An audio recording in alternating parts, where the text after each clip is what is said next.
Narito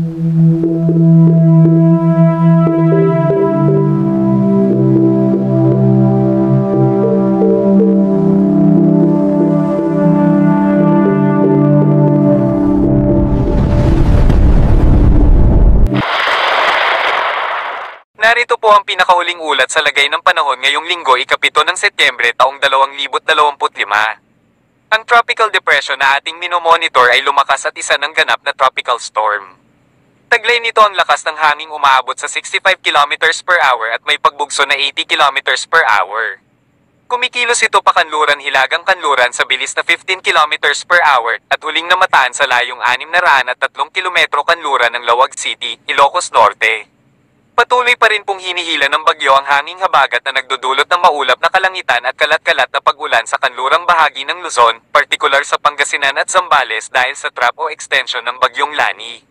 Samantala, inaasahan ang pagbuti ng panahon sa mga nalalabing bahagi ng Luzon, kabilang ang Batanes, Buabuyan, La Union, Ilocos Sur, Ilocos Norte, Apayao, Abra, Kalinga, Mountain Province, Ifugao, Benguet, Cagayan Valley Region, Isabela Region, Nueva Vizcaya, Quirino, Aurora, Nueva Ecija, Tarlac, Pampanga, Bulacan, Quezon Province, Metro Manila, Laguna, Batangas, Camarines Sur, Camarines Norte, Catanduanes, Albay, Sorsogon, Masbate, Marinduque, Romblon, Oriental Mindoro, Occidental Mindoro, at Palawan.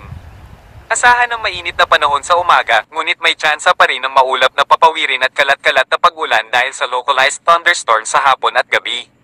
Sa Visayas, inaasahan din ang pagbuti ng panahon. Magiging mainit ang panahon sa umaga sa halos buong Visayas dahil sa paghina ng hanging habagat. Kapansin-pansin din ang paglayo ng hanging habagat na hinihila ng bagyong Lani papalayo sa kalupaan. Asahan ng mainit na panahon dahil sa hanging easterlies na nanggagaling sa Pacific Ocean. Kaya ugaliin ang pag-inom ng maraming tubig. Sa mga susunod na araw, asahan ng hanging easterlies na siyang tuluyang makaapekto sa ating bansa na magdudulot ng mainit na temperatura. Kaya sa mga kababayan natin sa Aklan, Capiz, Iloilo, Guimaras, Negros Islands Regions, Cebu, Bohol, Siquijor, Biliran, Leyte, Samar, Northern Samar, at Eastern Samar, maghanda sa pabago-bagong panahon. May inaasahan pa rin tayong maulap na papawirin at posibleng kalat-kalat na pag-ulan dahil sa thunderstorm sa hapon, lalo na sa mga bulubunduking lugar. Sa Mindanao, inaasahan din ang magandang panahon. Makakaranas ang halos buong Mindanao ng mainit na panahon ngayong umaga dahil sa paglayo ng hanging habagat. Kaya sa Tawi-Tawi, Sulu, Basilan, Zamboanga Peninsula, Autonomous Region in Muslim Mindanao, Socsargen, Davao Region, Northern Mindanao, at Caraga Region, makakaranas ng maaliwalas na panahon. Ngunit sa hapon at gabi, maging handa sa thunderstorm na magdudulot ng maulap na papawirin at kalat-kalat na pag-ulan, lalo na sa silangang bahagi ng Mindanao dahil sa easterlies. Sa Palawan, inaasahan ng bahagyang pagbuti ng panahon. Posibleng makaranas ng maaliwalas na panahon sa umaga, ngunit may tsansa pa rin ng maulap na papawirin lalo sa hapon at gabi dulot ng thunderstorm. Ang hanging easterlies na dumadaan sa Timog Mindanao ay hinihila ng bagyong Lani na nag-iiwan ng localized thunderstorm sa hapon at gabi. Wala pong direktang epekto sa ating bansa ang bagyong Lani, ngunit pinapaigting nito ang hanging habagat sa kanluran ng ating bansa. Sa mga susunod na araw, asahan ng tuluyan ang pagkawala ng epekto ng hanging habagat at inaasahan natin ang papalit na weather system, ang hanging easterlies. Ang bagyong Lani ay papalayo na sa ating bansa papunta sa South China. Sa ating karagatan, wala pa ring nakataas na gale warning sa kahit anong baybayin. Ngunit mag-ingat pa rin sa kanlurang bahagi ng Luzon kung saan mayroon tayong minomonitor na bagyo na nagpapataas ng alon na lubhang mapanganib sa mga maliliit na sasakyang pandagat. Para sa karagdagang impormasyon, mag-subscribe sa aming YouTube channel para sa mga bagong ulat sa lagay ng panahon. Maraming salamat po at God bless us all. Dumako naman tayo sa ating partner para sa mga karagdagang impormasyon sa loob ng ating bansa. Ito nga pong ating aasahang panahon sa Luzon. Dito sa may kandurang bahagi ng ating Northern and Central Luzon, asahan pa rin po yung epekto ng trough o yung extension ng mga kaulapan ni TD. At dito din po sa may Central Luzon area, asahan pa rin po na meron pa rin pong epekto ang southwest monsoon. Sa nalalawing bahagi naman po ng Luzon, asahan po natin na magiging improving po yung ating weather conditions, maaliwalas po sa umaga, ngunit pagdating naman po ng hapon o sa gabi ay posible po yung mga localized thunderstorms. Ito po yung ating mga agwat ng temperatura kung saan po dito sa may eastern side ng Luzon, parehas na rin po dito sa Tuguegarao at sa Legazpi, asahan po nila ang agwat na temperatura na 25 to 31 degrees Celsius.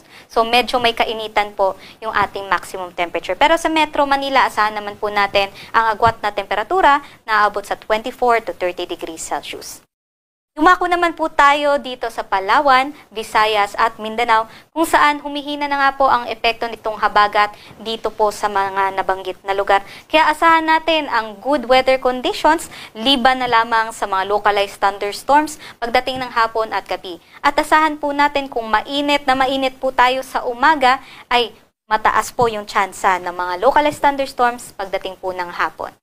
Ito naman po ang ating mga agwat ng temperatura dito sa Palawan, Visayas at Mindanao kung saan sa may Kalayaan at Puerto Princesa aabot po ng 30 to 31 degrees Celsius ang kanilang maximum temperature. Pero sa nalalabing bahagi naman po ng Visayas at Mindanao, 32 to 33 degrees Celsius po ang aasahan natin na maximum temperature na may kainitan po pinakamainit dito sa may Zamboanga City. Para naman po sa ating sea conditions, wala naman tayong nakataas na gale warning sa anumang baybaying dagat ng ating bansa, kaya't malayang makakapaglayag ang ating mga mandaragat. Ngunit aabot pa rin sa katamtaman o moderate ang aasahan ng mga pag-alon sa may northern Luzon area. Pero sa nalalabing bahagi naman po ng ating bansa ay asahan naman po ang light to moderate o banayad hanggang katamtaman na mga pag-alon.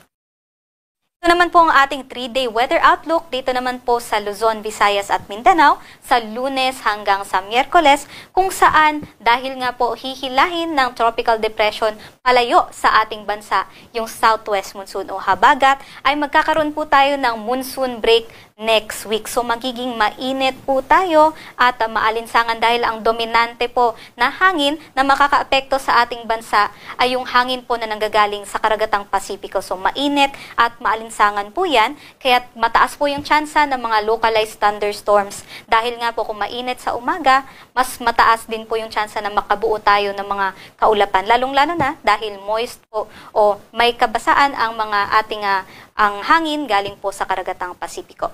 Ito nga po ang mga agwat ng temperatura sa Luzon.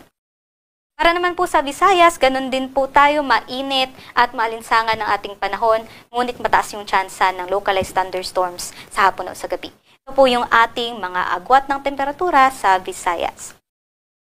Dito naman po sa Mindanao, kahit meron po tayong mainit at malinsangang panahon sa umaga, asahan pa rin po natin na pwede pa rin po tayo magkaroon ng maulap na panahon. Posible po yan sa Monday hanggang Wednesday at mataas po yung tsansa ng mga localized thunderstorms dito dahil nga po sila po yung una makakaranas nung mga haang ng hangin galing po sa easterlies o dun po sa karagatang Pasipiko. Kaya't mag-ingat pa rin po tayo sa biglaang buhos ng ulan, dulot po ng mga severe thunderstorms dahil ito po ay meron pa rin pong dalang mga banta sa atin. At para sa Kalakhang, Maynila, ang araw po ay lulubog mamayang 6:04 PM at sisikat naman po ng 5:44 AM.